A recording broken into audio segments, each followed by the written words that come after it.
Hello po sa lahat, masayang araw po. Ngayon po ay magbarnish po tayo ng sahig gamit ang polyurethane at gagamitan po natin siya ng hardener.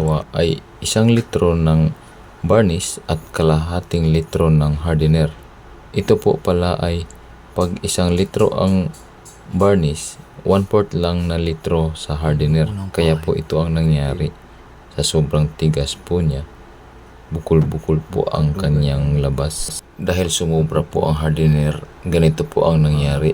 Medyo hait po ang gawa. Kaya uulitin po natin ito at lilihain po natin siya. Ginagamitan lang po natin to ng number 200 na liha at habang nagliliha po tayo ay pinupunasan natin ng basang panyo para po matanggal ang kanyang mga powder. Ay nagtimpla na po ako ng panibago.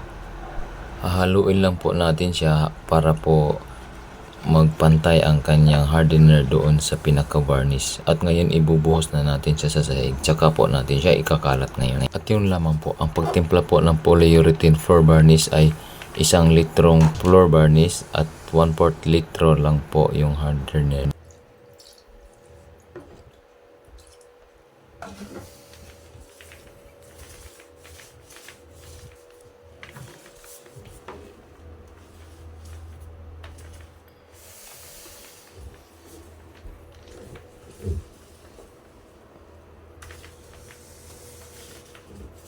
At yun lamang po ang may share ko po sa inyo sa pagtimpla po ng polyurethane. Yun lang po ang gagawin natin.